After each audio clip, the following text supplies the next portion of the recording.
की इस कार्यक्रम की अध्यक्षता कर रहे हैं श्री श्रद्धानंद जी, और यहाँ का जो कार्यक्रम में विशिष्ट अतिथि श्री उदय प्रताप जी और श्री वशिष्ठ रूप जी, और इस कार्यक्रम का सूत्रधार और सारे जो कर्ता कर्म सब जो है डॉक्टर दयानिधि मिश्रा जी सर, और यहाँ मंचासीन सभी अतिथिगण, यहाँ उपस्थित सभी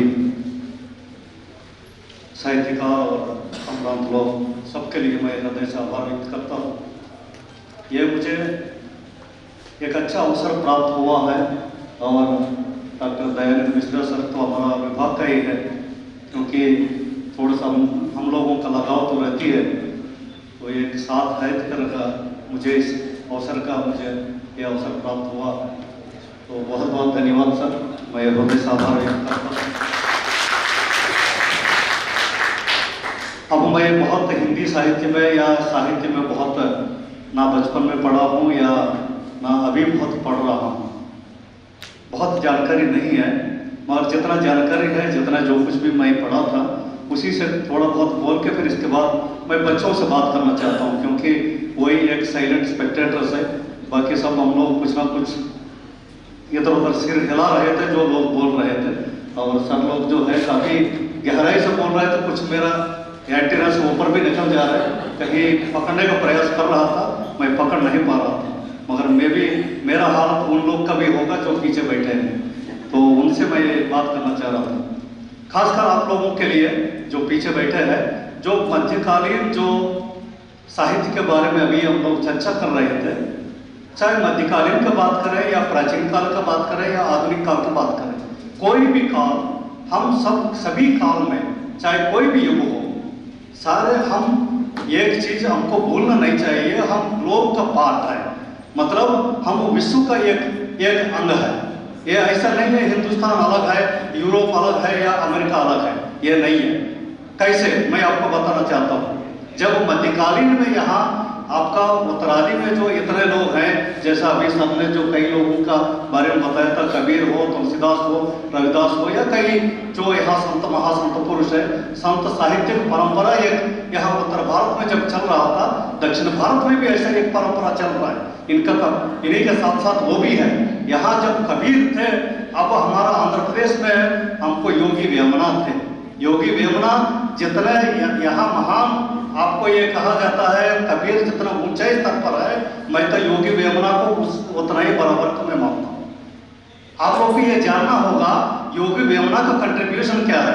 योगी वेमना एक दिगंबर पोइट है, जो आंध्र प्रदेश का या तेलुगु में एक दिगंबर पोइट है। जैसा कबीर जी कहते हैं, जो ये इसका जो इम्पैक्ट है, कबीर जी जो कहते हैं यहाँ का जो अंधविश्वास है या यहाँ का जो मूर्ति का जो आराधना है, इन सब चीज़ों को ये खंडन करते हैं, वैसा हमारा जो योगी वेमना भी खंडन करते हैं। यहाँ जितने आचार संप्रदाय जो भी उसका नाम से जो लोगों का शोषण हो रहा था, उन शोषण को खंडन करने वालों में सबसे आगे योगी वेमना थे। जहाँ योगी वेमना पैदा हुआ, कड़पा जिले में पैदा हुआ आंध्र प्रदेश में, उसी जगह में डीआईजी के रूप में भी नौकरी किया, वहाँ उस जगह मैंने देखा। और आज के डेट में जहाँ कबीरदास का जो जन्मस्थली है, उस जगह पर भी मैं देख रहा हूँ। तो ये दोनों जगह का जब आप देखेंगे, यहाँ का जो परिस्थितियाँ हैं, वहाँ का भी जो परिस्थितियाँ हैं, उन परिस्थितियों का वो रिएक्शन है, वहाँ का हमारा योगी वेमना है, यहाँ का रिएक्शन है श्री कबीर, संत कबीर। तो इस तरीके से जब हम लोग थोड़ा सा इसको स्प्रेड करके देखेंगे, आप हिंदुस्तान से हम यूरोप की तरफ चले जाएंगे, यूरोप में आप देखेंगे ये रेनाइजेंस का पीरियड है, ये पूरा 14वीं सदी, 15वीं सदी, मतलब 15th century AD, 14th century AD, 16th century AD, 14th to 16th century AD is the period of renaissance in the whole globe। पूरा दुनिया को बदल रहा है। आप जो है वहाँ देखेंगे, जो माइकल एंजेलो है, ये कई अच्छा पेंट, लियोनार्डो डा विंची है, एक से एक डांटे है, एक से एक महान व्यक्ति जो यूरोप को पूरा बदलने में वहाँ निकल पड़े हैं। यहाँ हमारे हिंदुस्तान में हम लोग ये जो है ये संतों का परंपरा में, चाहे गुरु नानक हो या फिर हमारा रविदास हो या कबीर हो, तुलसीदास हो, कोई भी हो, ये हम लोग चले। ये कैसा हो रहा है, ये परिस्थितियां कैसे उत्पन्न हो रहा है। आज के डेट में हम किसी कबीर को हम आज का कल्पना कर सके, कल्पना नहीं कर सकते हैं। आज का दुनिया में ये वर्तमान काल में जिस काल में हम लोग रह रहे हैं, हम लोग डिजिटल युग में रह रहे हैं, मोबाइल फोन के युग में हम रह रहे हैं। इस युग में हम बुद्ध को कल्पना नहीं कर सकते हैं, ना ही हम कोई कबीर को हम यहाँ कल्पना नहीं कर सकते हैं। आज के डेट में जो कविताएं जो आ रहा है, जो साहित्य जो आ रहा है, आज के इस युग का प्रतीक है। इसी प्रकार उस युग का प्रतीक रहा है, जो जिस युग में वो लोग जो जीते हैं उसी का परंपरा का वो लेके चलते हैं। जैसा उस युग में जो 15वां शताब्दी या व्हाटएवर हम लोग जो मध्यकालीन युग जो कह रहे हैं, उस मध्यकालीन युग जो है इंडो इस्लामिक कल्चर के एक कॉम्पोजिट कल्चर डेवलप हो रहा है। वहां से अरेबियन लोग वहां आए हैं, उर्दू संप्रदाय लेके आ रहे हैं। जो आपका मध्य एशिया से जितने मुसलमान लोग यहाँ हिंदुस्तान को राज्य कर रहे हैं, यहाँ का हमारा मंदिरों को ध्वस्त करते जा रहे हैं। एक एक मंदिर का और एक एक जो है उनको आइकोनोक्लास्ट जो बोलते हैं, उसका जो है जो हमारा विग्रहाराधन पर उन लोगों ने खंडन करते हुए हमारा मंदिरों को तोड़ रहा है। हमारा आस्थाओं पर एक चोट पहुंच रहा है, उसके एक समाधान चाहिए, उसके एक रिएक्शन चाहिए। इसी प्रकार के रिएक्शन आपको 6th सेंचुरी BC में बुद्ध के द्वारा दिया गया। उसी तरीका से एक रिएक्शन के रूप में आपको एक महावीर उद्भव हुआ है, ये 6th सेंचुरी BC। एक चारवाक मुनि एक पैदा हुआ है 6th सेंचुरी BC। ये 6th सेंचुरी BC का अब 15 सेंचुरी के AD का कोई कंपैरिजन नहीं है, मगर 15 सेंचुरी AD में हम लोग मुसलमानों के अटैक को हम लोग झेल रहा है, उसको कैसा सस्टेन करना है, उसी का प्रतिरूप में एक पैदा हुआ है कबीर। भाई ये विग्रह जो स्टैट्यूज को हम लोग जो पूजा कर रहे हैं, उसके संबंध में आप कबीर जी कहते हैं, क्यों तूने मंदिर में ढूंढा मैं पाषाण हूं, तू मस्जिद में ढूंढा मैं अनजान, ये कहता है। और जो आप दक्षिण में तेलुगु में जब जाएंगे, मनुष्य చేసిన రాయి రప్పకు प्राण ఉన్నది मुख्य तलच मुख्यदा, ये जो ब्राह्मण कहते हैं, जो मनुष्य ने जो पत्थर को बनाया उसी को आप भगवान मान के तुम पूजा कर रहे हो। बगल में एक इंसान खड़ा हुआ है, उसको तुम अनदेखी करके चले जा रहे हो। तो इस तरीके से योगी ब्राह्मण कहता है।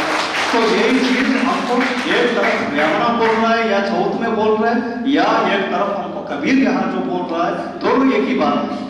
आप देखेंगे ये दोनों का प्रतिक्रिया क्यों हो रहा है।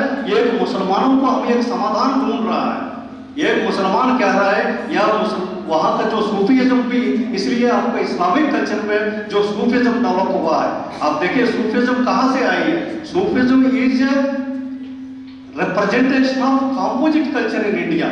हमको जो है एक तरीका से रिफ्लेक्शन है जो सूफीइज्म डेवलप हुआ है। जो पहले सुन्नीइज्म और ये जो जितने जो आई है, ये सुन्नी का ये जो एक्सट्रीम के तरफ ये लोग जो एट्रोसिटीज बढ़ गई है, उसका रिएक्शन में उनका सूफी सेक्ट्स जो डेवलप हुआ है। इसी तरीका से हमारा सेक्ट्स जो है, हम जो संत जो जिसको कह रहे हैं, ये लोग यहाँ डेवलप हुआ है। तो एक चीज हम लोग को ये देखना होगा। दूसरी बात आप देखेंगे, चाहे किसी भी युग में होगा, चाहे 6th सेंचुरी BC में जब हम लोग देखते हैं, तो गौतम बुद्ध जी ने प्राकृतिक लैंग्वेज इस्तेमाल किया। लैंग्वेज जो यूज किया है, जो व्हीकल है, जो जनता तक पहुंचने का जो रास्ता है, उन्होंने प्राकृतिक भाषाओं का इस्तेमाल किया। अब देखिए ये 5th सेंचुरी में जब 14th to 16th सेंचुरी का जो भाषा जो देखेंगे, क्योंकि तब तक हम लोग संस्कृत से काफी प्रभावित हो गए। संस्कृत जो है आम आदमी का बहुत दूर पहुंच गई है, आम आदमी का कहीं समझ में नहीं आएगा, हमारा एंटीना कहीं नहीं पकड़ में आएगा। ये आम आदमी को कहाँ पकड़ में आएगी, आम आदमी कहाँ समझ पाएगा संस्कृत भाषा को। इसलिए कबीर जी जो लैंग्वेज चुने गए हैं, वो आपको भोजपुरी और खड़बोली का जो हिंदी का जो भाषाएं हैं, इन भाषा को एक अच्छा तरीका से एक भोजपुरी भाषा को इन्होंने यूज किया है। आज के डेट में सारे भोजपुरी का गाना कितने पॉपुलर होते जा रहे हैं। देखिए आप यूट्यूब सर्च करेंगे, सारे जो है भोजपुरी के गाना में सारे नाच और सब ये इसी में गाना में हो रहा है। तो वो भाषा जो है, भाषा बहुत प्रधान है किसी भी साहित्यकार के लिए, किसी भी संत के लिए, किसी भी उद्यम के लिए भाषा बहुत आवश्यक है। ऐसा भाषा होना चाहिए जो आदमी का दिल को सीधे छू सके। तो ऐसा भाषा को इन लोगों ने चुना है। आप देखेंगे, आप जो है रामचरितमानस को ज्यादा से ज्यादा आप देखेंगे, हमारा चित्रकूट की भाषा आपको दिखाई देगा और बनारसी भाषा आपको दिखाई देगा। उनका बिल्कुल, आप मेरे जैसा आदमी जो मैं हिंदी जानता हूँ मगर उनका भाषा मैं समझ नहीं पाता हूँ, क्योंकि वो लोकल डायलेक्ट को जो है उनका भाषा का एक माध्यम बना दिया। और क्या हम ये कह सकते हैं कि तुलसीदास को संस्कृत नहीं आता है? वो तो संस्कृत का महान विद्वान होंगे, तभी तो रामचरितमानस जैसा महाकवि को लिख के आज भी जो है आप देखेंगे रामचरितमानस को घर घर में पढ़ाया जाएगा, हर अच्छा कार्यक्रम में उसको पढ़ाया जाता है। तो इनको आता है, ये नहीं है, मगर उनका सोच क्या है आदमी तक पहुंचे। अब तीसरी बात देखिए, तीसरी बात क्या है, किसी भी साहित्य का उद्देश्य क्या है, चाहे साहित्य क्यों करते हैं हम? क्या कोई काम और नहीं है कि इसलिए हम खाली बैठ कर हम साहित्य लिख रहे हैं? ये ऐसा नहीं है। किसी साहित्य का या किसी कार्यक्रम का, सब में इतना बड़े महान कार्यक्रम जो आयोजित कर रहे हैं, इसका कोई एक उद्देश्य है। इस उद्देश्य के प्रति आप देखिए पूरा हिंदुस्तान के साथ जोड़ रहे हैं इस कार्यक्रम के जरिए। कहाँ असम, कहाँ नागालैंड, कहाँ आंध्र प्रदेश, इन सब लोगों को एक साथ एक मंच पर जोड़ रहा है, हर साल जोड़ रहा है। इससे जो है एक भारतीयता लेके आ रहा है। इस कार्यक्रम के एक महान उद्देश्य सरकार जो है, सरकार रिटायरमेंट के बाद जितने पैसे इसमें पूंजी लगा दिया है, रिटायरमेंट का सारा पूंजी इसमें लगा दिया। क्यों लगाया? क्या इनका कोई काम नहीं है क्या? हमारा जैसा कोई इनका अच्छा कारोबार खरीदने का कोई मन नहीं है क्या? है, मगर ये नोबेल काज है। कुछ लोग ऐसे कामों के लिए पैदा होते हैं। इसी प्रकार जो है हम लोग भी ये सोचना होगा, इस काव्यों का रचना के पीछे उद्देश्य क्या है? What is the noble cause? Noble cause ये है, देखिए हर अलग अलग समय में अलग अलग साहित्य सृजन का अलग अलग प्रयोजन रहा, उस समय के अनुसार उसका प्रयोजन रहा। इसी प्रकार ये मध्यकालीन साहित्य का जो प्रयोजन रहा है वो जो है समाज का सुधारना, समाज के अंदर जितने ये दुर्भावनाएं जो फैल गई है, या समाज के अंदर जैसा जाति भाव और ये सांप्रदायिकता जो फैल गई है, इन सब चीजों को खंडन करना है। इन सब से उठ के इंसान को थोड़ा सा ऊपर लेके जाना है, उनको सुधार की तरफ लेके जाना है। इसलिए आपका जो है इन मध्यकालीन साहित्य में आपको एक हेतुवाद का झलक हर जगह दिखाई देगी। रैशनलिज्म, रैशनैलिटी, ये चीज आप देखेंगे यूरोप में जो है रैशनलिज्म के नाम से बहुत बड़ा साहित्य सृजन हो रहा है। यूरोपियन, सारा यूरोपियन लिटरेचर इसी में आगे बढ़ते जा रहा है। तो इसलिए हम लोग डांटे का सर्वांटेज इससे सबसे बड़ा एग्जाम्पल क्या हो सकता है, ये जो रैशनैलिटी के लिए, मतलब हेतुवाद के लिए। तो हम लोग को ये सोचना होगा इस साहित्य का उद्देश्य क्या है। इस साहित्य का उद्देश्य जो है एक बहुत बड़ा प्रयोजन है, वो समाज का सुधारना, और समाज में हर व्यक्ति को जो है ये मूढ़ाचार और ये सांप्रदायिकता, ये सब चीजों से उठ के थोड़ा सा ऊपर जाके उनके अंदर इंसानियत का एक झलक लेके आना है। उस इंसानियत में सबने जो पता आता है, ये जो है प्रेम की भावना है। प्रेम की भावना आज का नहीं है, चाहे गौतम बुद्ध से लेकर महात्मा गांधी तक के बीच में जो हिंदुस्तान के इतिहास को आप पढ़ेंगे, सारे प्रेम से ही भरा हुआ है। हर जगह, हर समय, हर व्यक्ति किसी न किसी रूप में प्रेम का भावना ही बताते रहा। मगर ये मध्यकालीन का मुख्य उद्देश्य ये नहीं है। मध्यकालीन का उद्देश्य प्रेम बढ़ाना नहीं है। मध्यकालीन का उद्देश्य ये है इंसान के अंदर इंसानियत का झलक दिखाना। और ये इंसानियत तभी संभव होगा आपका जो है जब आपके इन आचरणों से उठ के आप उभर के ऊपर आ पाएंगे, तभी आपके अंदर एक इंसानियत आएगा। तो ये मध्यकालीन साहित्य का इस प्रकार के आप देखेंगे। और कई साहित्यकार है, इस बीच में कई साहित्य है। अब एक और चीज मैं बताना चाहता हूँ, मध्यकालीन में एक और चीज आई है। एक तरफ एक हेतुवाद वाली एक चीज चल रहा है, जैसे ये रैशनलिज्म है, क्वेश्चन करना है, हर चीज को क्वेश्चन के जरिए हमको हमारे सामने एक सवाल खड़ी करते हैं। हर चीज को सवाल पूछिए, भाई इसको पूजा क्यों कर रहे हो, ये फूल क्यों डाल रहे हो, ये जो है पिंडदान का क्यों कर रहे हो। इन सब चीजों पर इन लोगों ने सवाल डाला, चाहे हमारा कबीर हो या वहाँ जो है आंध्र प्रदेश में हमारा योगी वेमना, ये सवाल जाता है। साथ साथ में आप देखेंगे इसी के साथ साथ में एक भक्तिभाव भी एक प्रवाह के रूप में आ रहा है। चाहे चैतन्य महाप्रभु देखिए या मीराबाई देखिए या यहाँ रामचरितमानस देखिए या हमारा तुलसीदास देखिए या साउथ में कर्नाटक में पुरंदरदास देखिए, हमारा आंध्र प्रदेश में भी कई इस प्रकार की है।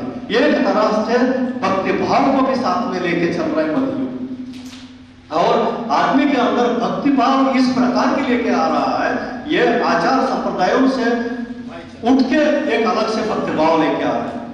इसलिए आपको देखेंगे साउथ में जो है, खासकर हमारा आंध्र प्रदेश में एक तरफ हमारा पोतना करके है, बम्बेर पोतना जो है श्रीमद् भागवत लिखा है।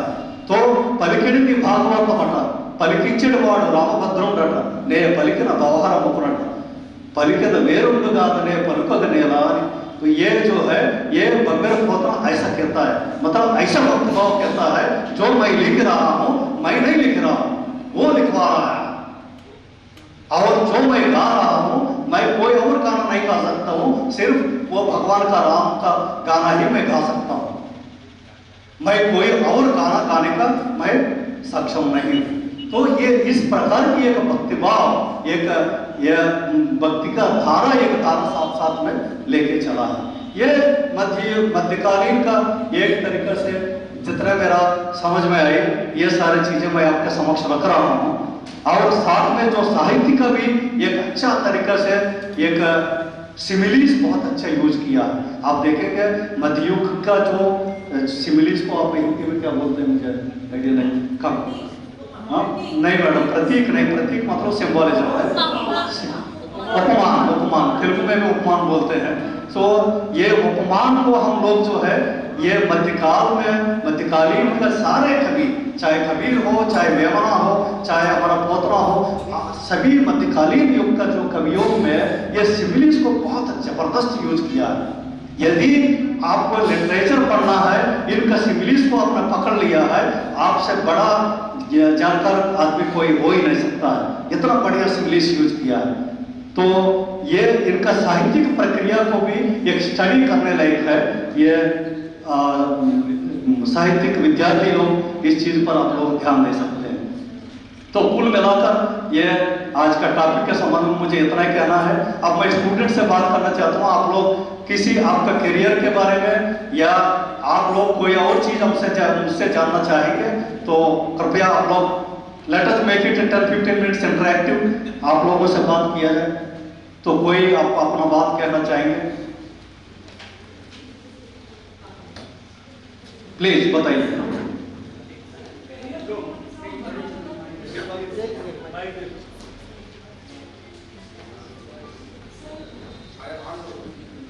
हाँ ओके सर, जहाँ तक कैरियर के लिए आप बनना चाहते हैं प्रोफेसर?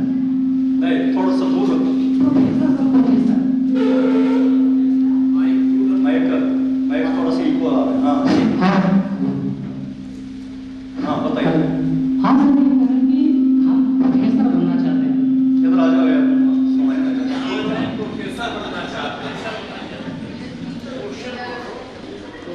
जी बताइए।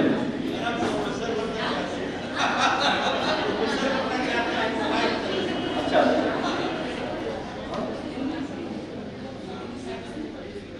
हिंदी साहित्य में प्रोफेसर बनना चाहते हैं, इसके लिए क्या करना है? ये हिंदी साहित्य में प्रोफेसर बनना चाहते हैं, इसके लिए क्या करना है? इसके लिए समाधान के लिए मंचा सिंह सभी हमारा प्रोफेसर लोग हैं, ये अच्छा बता पाएंगे। मेरा एक ही बात कहना है, साहित्य को दिल से पढ़ो। मतलब आप जो है जितने दिल से पढ़ेंगे, ये साहित्य ऐसा विषय है जो दिल से संबंधित है, दिमाग से नहीं। आप दिमाग से बिल्कुल नहीं पढ़ना। तो यदि साहित्य का एक अच्छा प्रोफेसर तुम बनना चाहोगे, साहित्य में शुरुआत से आप जब पढ़ेंगे, एक एक चीज छोटी छोटी चीज पढ़ लिया, फिर पढ़ते हुए आप अध्ययन करते समय आप दिल से सोचो, दिमाग से नहीं, दिल से सोचो, अरे ये कैसा हुआ, अरे अद्भुत चीज, ये ऐसा एक्सप्रेशन दिया है। तो ये एक्सप्रेशन कैसा है, अभिव्यक्ति किसी रचयिता या किसी कवि का अभिव्यक्ति बहुत प्रधान होगा। भाई विषय तो सबके पास वही विषय है, वही चीजों को लेके हम लोग ऊपर नीचे करते रहते हैं, मगर उसका अभिव्यक्ति कौन किस प्रकार की किया है वही तो खेल है। तो उस खेल को तुमने समझ लिया तो फिर तुमने बहुत बड़ा अध्ययन कर लिया। तो प्लीज उसको देख लीजिए, बाकी हम लोग देखेंगे प्लीज। बहुत सारे स्टूडेंट प्रेशर करते हैं और अपने लाइफ में सफल नहीं हो पाते तो डिग्री में मोटिवेट हो जाते हैं, और आत्महत्या जैसे कदम उन स्टूडेंट को आप क्या कहें? ये जो है, मैंने एक किताब लिखा था कोशिश से कोहिनूर, एक अच्छी किताब है। ये मेरा जीवन का अनुभव से मैंने लिखा हूँ, कोशिश से कोहिनूर। आपको मिल जाएगा, अमेजॉन में सब में है, फ्लिपकार्ट में, अमेजॉन में सब में है, तो वो पढ़ लीजिएगा। मेरा ये कहना है किसी चीज का अंत नहीं है। मतलब आप ये कोई चीज का प्रयास कर रहे हैं, मैं IAS IPS के लिए प्रयास कर रहा हूं, मैं ये नहीं पाया, ये कोई अंत थोड़ी है। अब जो है एक समय में आइंस्टीन जो है, आल्बर्ट आइंस्टीन के बारे में आप लोग सब लोग जानते होंगे। अल्बर्ट आइंस्टीन जो है, एक दिन उनका नौकरी नहीं मिल रही थी, तो नौकरी के लिए वो इंटरव्यू में गया। इंटरव्यू के लिए गए तो फिर इंटरव्यू बोर्ड ने आइंस्टीन से कहा आपको ये नौकरी नहीं मिलेगी। वो क्या पोस्ट था? क्लर्क पोस्ट था, एक पेटेंट ऑफिस में, जहां पेटेंट करते हैं पेटेंट ऑफिस में, वो क्लर्क पोस्ट के लिए वो इंटरव्यू में गए थे। और इंटरव्यू बोर्ड ने उनको कहा you are not fit for this job, अब तुम क्या करोगे? उसके लिए आइंस्टीन ने क्या समाधान दिया? कोई सुसाइड नहीं किया, उन्होंने सुसाइड नहीं किया। उन्होंने क्या कहा? The world is so big, ये दुनिया बहुत बड़ी है। अरे यार तुम ये छोटी सी नौकरी नहीं बना सके हो, मेरे लिए दुनिया बहुत बड़ी चीज है। तो ऐसा कोई चीज तुमको नहीं मिला है, आप यही सोचना the world is so big. अरे मैं IAS नहीं बन पाया तो फिर क्या हुआ? मैं तो बहुत बड़ा कवि बन गया होता, अब तक तो मैं भी बहुत बड़ा साहित्यकार होकर मैं ज्ञानपीठ अवार्ड पा लिया होगा, मगर इसलिए ये IPS में आ गया तो मुझे ज्ञानपीठ छूट गई है, तो वो रास्ता छूट गया पूरा। तो ये हम लोग को ये सोचना होगा the world is so big. Yes, कोई भी चीज तुमको मिस हो गया उसको छोड़ दीजिए, आगे सोच लीजिए ये दुनिया बहुत बड़ी है। राइट, आगे और बताइए बेटा।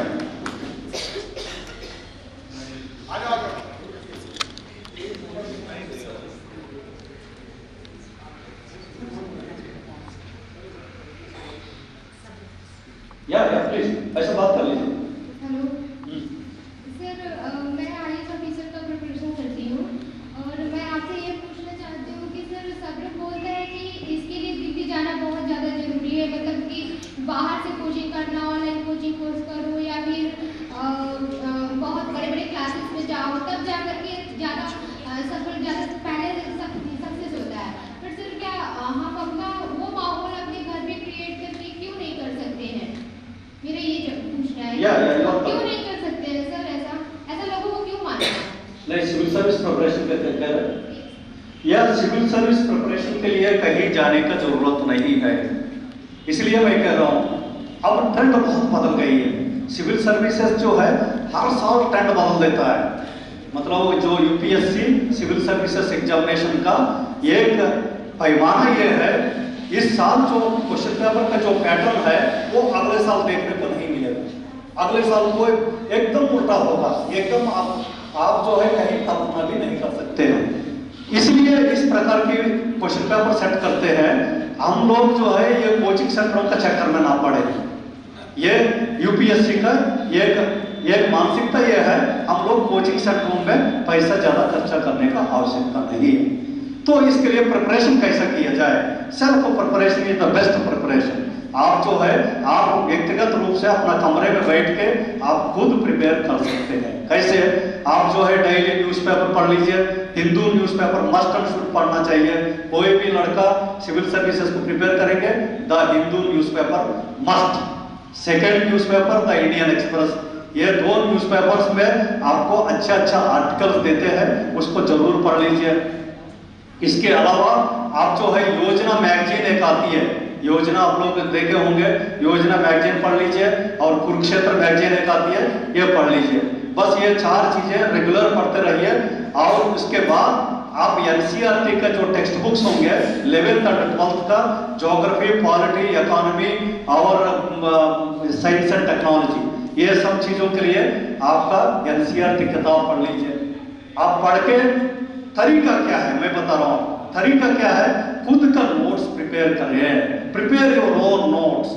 ये सिविल सर्विसेज का एग्जामिनर का एक ही एक मानक है, वो कहता है क्या इसके अंदर असलियत है या नकली है ये आदमी। मतलब क्या है, आपके अंदर आपका ओरिजिनलिटी है या नहीं है, आपका ओरिजिनलिटी को एक्सप्लोर करना ही यूपीएससी एग्जाम का मकसद। मतलब क्या है, आप जो भी आंसर लिख रहे हैं आप अपना स्टाइल में लिख रहा है या कहीं से डिटो मार रहा है। मतलब यहाँ से टेक्स्ट बुक से उतार के, यहाँ गाइड से उतार के आपने यहाँ मार दिया, नहीं, यू वोंट गेट मार्क्स। आपको अपने भाषा में, अपना शैली में लिखना होगा। तो उसके लिए आपको क्या करना होगा, डे 1 से आप एक नोटबुक रखिए, नोट्स प्रिपेयर करते रहिए। दूसरा चीज, आज के डेट में मोबाइल फोन में सब कुछ अवेलेबल है, ऑनलाइन में अवेलेबल है, सारा मटेरियल अवेलेबल है। जो चीज तुम चाहते हो आप at the click of the button आपको मोबाइल में मिल जाए, आप पढ़ लीजिए। इसमें आपको इधर उधर ज्यादा ढूंढने का आवश्यकता नहीं है, सब कुछ आपका टेबल पर है, बस सिर्फ आपको मेहनत की जरूरत है, आपका इंडिविजुअल दिमाग लगाने का जरूरत है। और जिन्होंने एप्लीकेबिलिटी ऑफ माइंड यूज किया, मतलब अपना दिमाग को अच्छा तरीका से इस्तेमाल किया, वो IAS बन जाए, कोई राइट। कहीं कोई कोचिंग का आवश्यकता नहीं है। Thank you. और कोई, या प्लीज बताइए।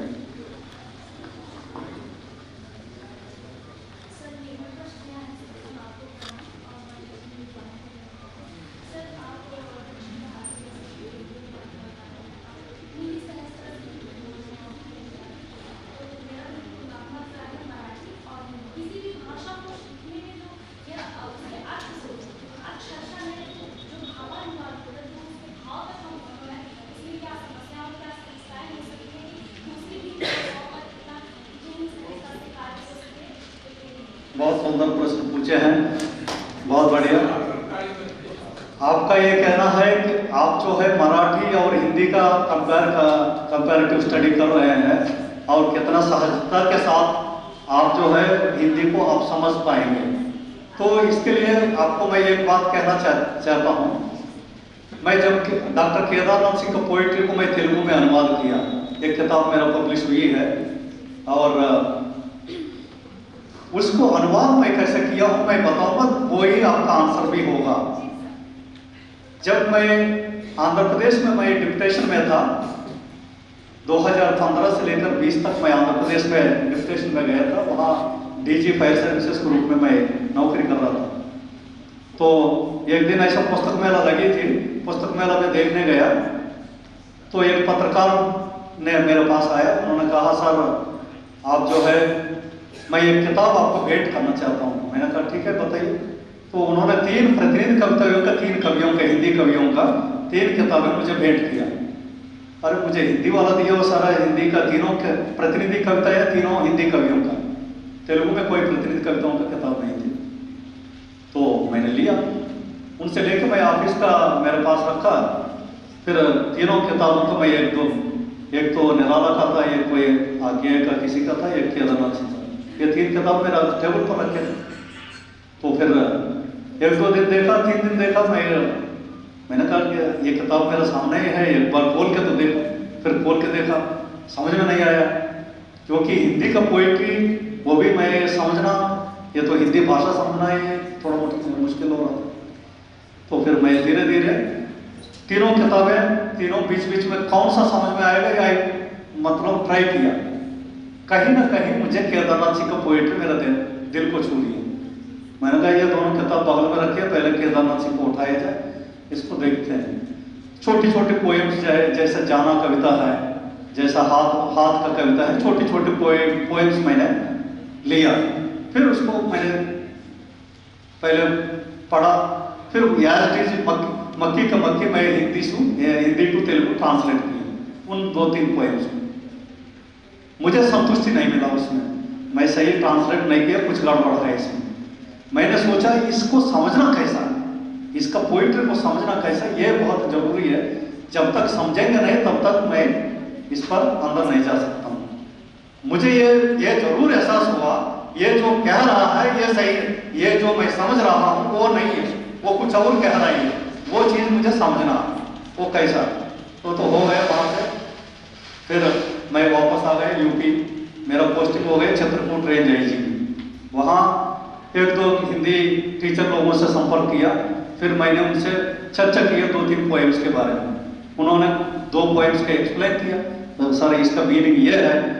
तब मुझे लगा ये तो एक मैदान कविता है, मैदान आप देखे होंगे, तो एक दो लोग एक कविता है, 2 लोग करके एक कविता है, एक मैदान है। ये दोनों कविताओं का जो है हिंदी का, वहाँ उन लोगों से मैं पूरा समझा और नोट्स लिखा। जैसे सिविल सर्विसेज को मैं प्रिपेयर किया वैसा सेम फिर नोट्स लिया, फिर नोट्स लिखा पूरा। फिर मैं घर पर आया, फिर 2 बार उन्हीं 2 पोएम्स को 2 बार पढ़ा, फिर मैं इसका मीनिंग पढ़ा। तब मुझे पूरा बहुत दिल खुश हो गया। मैं कह रहा हूँ मेरा आनंद तो कोई कंपैरिजन नहीं। अरे ऐसा लगा मुझे अब मुझे IAS IPS अभी मिल गया, इतना आनंद आया। जिस दिन मुझे IPS मिला उतना आनंद ये 2 पोएम्स लिखने के बाद मुझे आनंद आया। वो मैं जब ट्रांसलेट किया तब जो है मुझे लगा अब ये इनका एक पोएम का मुझे समझना होगा और पूरा पहले व्याख्यान लिखना होगा। पहले तेलुगु में मैं पूरा व्याख्यान लिखूं, फिर इसके बाद उसका ट्रांसलेट करूं। फिर मैंने क्या किया, उनके बारे में सारे लिटरेचर जितने अवेलेबल है केदारनाथ सिंह, मैं प्रयागराज गए थे, वहाँ वाणी प्रकाशन में जाके उनसे मैं बात किया। फिर उनको मैंने कहा जो भी किताब केदारनाथ सिंह का है सब मुझे दीजिए। तो उनके पास जितने हैं उतना दिया। और आपके पास जो नहीं है, चाहे प्रयागराज में हो, वाराणसी में हो, कहीं भी हो, केदारनाथ सिंह के ऊपर जो किताब आया, उनका जो भी आलोचना आई हो या उनके द्वारा लिखी गई हो, सारे किताबों का भंडारा मैं 1 महीने के अंदर कलेक्ट किया। फिर मेरा अलमारा को भरा, फिर एक किताब को मैंने निकाल के उनका पहले आलोचना उनका किताबों का सारे मैंने पढ़ा। उनका आलोचनाओं का पढ़ के मैंने लिखा केदारनाथ सिंह और डॉक्टर N गोपी का बिंब विधान का एक तुलनात्मक अध्ययन। और ये डॉक्टर N गोपी करके आंध्र प्रदेश में तेलुगु साहित्य में साहित्य अकादमी अवार्डी है, वो तेलुगु यूनिवर्सिटी का वाइस चांसलर भी रहा डॉक्टर N गोपी। उनका साहित्य का और केदारनाथ सिंह का साहित्य का तुलनात्मक अध्ययन करके एक लेख मैंने लिख के फिर आंध्रा में मैं भेजा और पब्लिश भी हुआ। उनका दोनों का बिंब विधान पर एक अध्ययन किया मैंने। तो ऐसा धीरे धीरे एक चीज बिंबों का समझना शुरू किया। तब फिर उनका लगभग 50-60 पोएम्स का मैंने पूरा व्याख्यान लिखा। व्याख्यान लिखने के बाद अब ट्रांसलेशन में आया। फिर एक पोएम का जो है मैं ट्रांसलेट करते रहे। फिर इतना फ्लो आते रहा, मुझे ऐसा लग रहा था मैं हिंदी पढ़ रहा था, तेलुगु में पोएम लिख रहा था। मैं कोई वर्ड टू वर्ड मक्खी नहीं किया, वैसा करना भी नहीं चाहिए। That is killing of the original poets ideology. तो उनका जो भाव था मेरे दिल को छूने लगी केदारनाथ सिंह। मतलब उन्होंने उनका जितने उनका जानने वाला लोग है, उनका परिचित लोग है, उनका दोस्त है, उनका फैमिली मेंबर से सबसे मैंने दोस्ती किया, सबसे मैंने मिला, सबको मैंने हाथ जोड़ा, उनके बारे में कुछ जानकारी प्राप्त करते रहा। वो कितना सिंपल रहता था, वो कितना सादगी जीवन जीते थे, ये हर चीज पर मैंने जाना। फिर उनका गांव गया मैं, फिर पहले उनका घर देखूं कैसा है। वो घर के सामने कुआं देखा, उन्होंने बिना नाम की नदी एक लिखा है पोएम, वो नदी कहाँ है मैंने ढूंढा, वो नदी देखा। फिर माझी का पुल कहाँ है मैं उसको ढूंढा। मैं तब तक मैं समझ रहा था माझी का मतलब ये मल्लाहों का पुल समझ रहा था। तो जब वहाँ गांव में देखा तब ये माझी है नहीं, ये कहाँ ये माझी, वही कविता में लिखता है माझी कहाँ है, माझी का कविता में माझी है नहीं। तो ये माझी का पुल मैंने फिर तब पूरा समझ के फिर उसको ट्रांसलेट किया। तो एक चीज को आपको किसी भाषा के अंदर जाने के लिए उस भाषा का हृदय तक आपको पहुंचना होगा। आपको हृदय तक पहुंचना है। मान लीजिए एक कवि को आपने लिया, उस कवि का हृदय तटल को आपको टच करना होगा। तब जो है उनका जीवन को देखना होगा, उसका जीवन दर्शन को देखना होगा, वो कैसा जीते थे, कहाँ रहते थे, यहाँ बनारस में थे, वो उधर प्रताप कॉलेज में कब जाते थे, मैं उधर यूपी कॉलेज में मैं गया, वहाँ देखा तो उनका बेटा सुनील है एसके सिंह, उनसे मैं रेगुलर बात करते थे, उनका बेटियों से बात करते थे, दामाद से बात, मतलब जो जो उनसे जुड़ा हुआ हर व्यक्ति से तुम बात करोगे तब तुमको एक दुनिया डेवलप होगा। अरे इस व्यक्ति के पीछे इतना लोग हैं, तो इतना लोगों से आपको जुड़ने से उस व्यक्ति के बारे में जानकारी होगी, तो तभी उस कवि को आप समझ पाएंगे और उसको आप दूसरा भाषा में दे पाएंगे।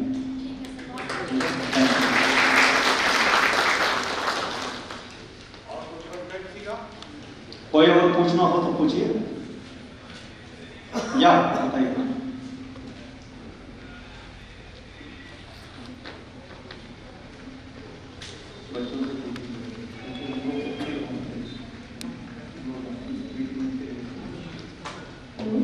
जी बताइए। शिक्षिका बनना चाहती हूँ, बट अपनी बातों को प्रस्तुत करने से मतलब हिचकिचाहट होती है, घबराहट होती है, ये कैसे दूर करें? आप राइटर बनना चाहती हो?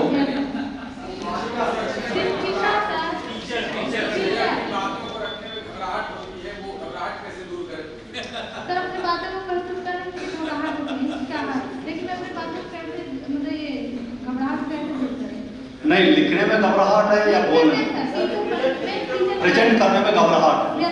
आपको निश्चित रहो, कोई बात नहीं, कोई घबराहट नहीं। आपको अपने से बात करना होगा, जो लंबी शीशा होगा उसके सामने खड़े हो जाओ, जो तुमको बोलना है बोलते जाओ, सुनने वाला आप ही हो, बोलने वाले आप ही हो, तो आप अपने से बोलते रहो, आपका कमियां आपको पता चलेगा। जैसा हम लोग जो है सिविल सर्विसेज जो IAS एग्जाम का इंटरव्यू में जब जा रहे थे, एक हमारा हमने पूछा, एक हमारा जो कोचिंग सेंटर का जो गाइड थे उनसे हमने पूछा, सर का इंटरव्यू में बेहिचक बोलना हो तो कैसा बोलना है? हमको एक ही उपाय बताया, कुर्सी पर बैठ जाओ, शीशा सामने रखो, क्वेश्चन आप ही पूछोगे, समाधान भी आप ही बोलोगे, तो बोलते जाना। आपका हाव भाव को आप खुद ही देखते रहो, उसको कैसा करेक्ट करोगे वो करेक्ट कर लेना, ये चीज है। आप दूसरा चीज ये बोलना है, जैसे मैं बेहिचक बोल रहा हूँ, मैं ये कैसे बोल रहा हूँ, मैं मेरे सामने जितने हैं ये सब मेरे से बुद्धिहीन है, मैं ये समझ के मैं जो है मैं अपने को मेधावी समझता हूँ। तो ये जब ये मेरे दिमाग में ये बात बैठ जाएगा, मैं बेहिचक बोलते जाऊंगा, अनाप शनाप जो है बोलते गए, आप तालियां बजाते जाओगे, मेरा हौसला हो बुलंद होते जाएगा। तो आप हमेशा जब भी आप बोलोगे, आपके सामने वाला आपसे कमजोर समझो, ठीक है? आपसे कोई बड़े बुद्धिमान कोई है नहीं इस दुनिया में। I am the great, right? You are the great.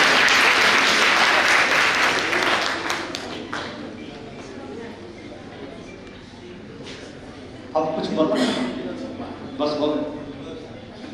Okay, thank you so much, thank you.